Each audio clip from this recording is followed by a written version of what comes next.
Hello, Teacher Mark. My name is Lily, and my student number is S0441040. I'm a freshman.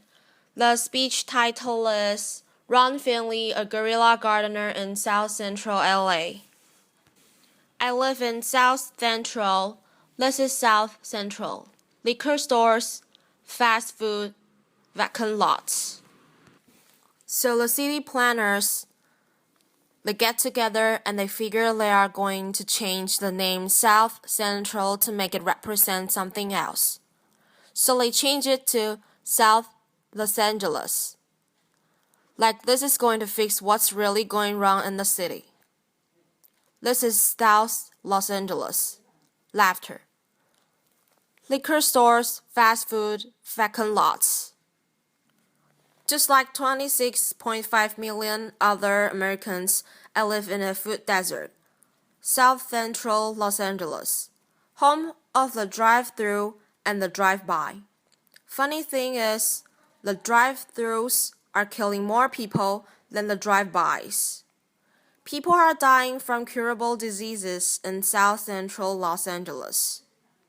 For instance, the obesity rate in my neighborhood is 5 times higher than, say, Beverly Hills, which is probably 10 miles away.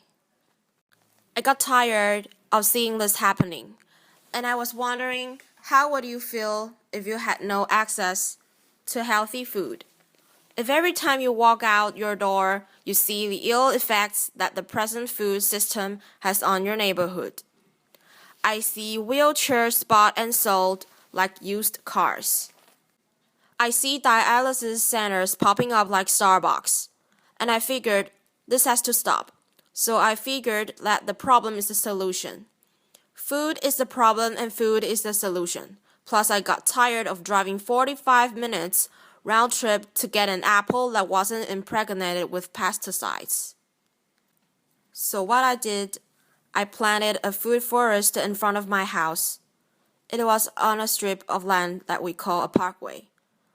It's 150 feet by 10 feet.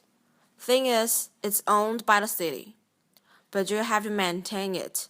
So I'm like, cool, I can do whatever the hell I want since it's my responsibility and I gotta maintain it. And this is how I decided to maintain it. So me and my group, LA Green Grounds, we got together and we started planting my food florist. Fruit trees, the whole 9 vegetables. What we do, we are a pay-it-forward kind of group, where it's composed of gardeners from all walks of life. From all over the city, and it's completely volunteer, and everything we do is free. And the garden, it was beautiful. And then somebody complained. The city came down on me and basically gave me a citation saying that I had to remove my garden, which this citation was turning into a warrant. And I'm like, come on, really? A warrant for planting food on a piece of land that you could care less about. Laughter. And I was like, cool, bring it. Because this time it wasn't coming up. So LA Times got a hold of it. Steve Lopez did a story on it and talked to the councilman and one of the Green Grounds members. They put up a petition on change.org, and with 900 signatures, we were a success. We had a victory on our hands. My councilman even called in and said how they endorse and love what we are doing. I mean, come on, why wouldn't they? LA leads the United States in vacant lots that the city actually owns. They own 26 square miles of vacant lots. That's 20 central parks. That's enough space to plant 725 million tomato plants. Why in the hell would they not okay this? Growing one plant will give you 1,000 and 10,000 seeds. When $1 worth of green beans will give you $75 worth of produce. It's my gospel. when I'm telling people, grow your own food. Growing your own food is like printing your own money. Applause. See, I have a legacy in South Central. I grew up there. I raised my sons there, and I refuse to be part of this manufactured reality that was manufactured for me by some other people. And I'm manufacturing my own reality. See, I'm an artist. Gardening is my graffiti. I grow my art, just like a graffiti artist. Where they beautify walls, me, I beautify lawns, parkways. I use the garden, the soil, like it's a piece of cloth, and the plants and the trees. That's my embellishment for that cloth.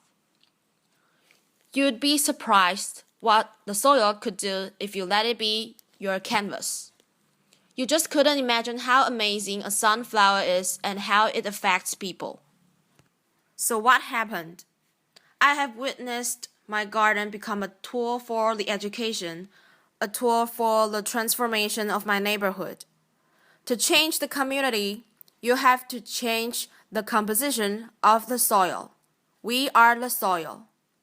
You'd be surprised how kids are affected by this.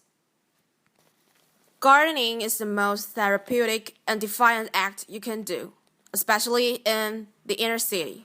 Plus, you get strawberries. Laughter. I remember this time, there was this mother and a daughter came. It was like 10:30 at night, and they were in my yard. And I came out, and they looked so ashamed. So I'm like, man, it made me feel bad that they were there. And I told them, you don't have to do this like this. This is on the street for a reason. It made me feel ashamed to see people that were this close to me that were hungry.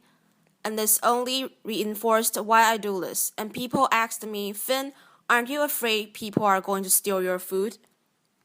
And I'm like, hell no, I ain't afraid they're gonna steal it. That's why it's on the street. That's the whole idea. I want them to take it, but at the same time, I want them to take back their health. There's another time when I put a garden in this homeless shelter in downtown Los Angeles. These are the guys. They helped me unload the truck. It was cool. And they just shared the stories about how this affected them and how they used to plant with their mother and their grandmother. And it was just cool to see how this changed them, if it was only for that one moment. So Green Grounds has gone on to plant maybe 20 gardens.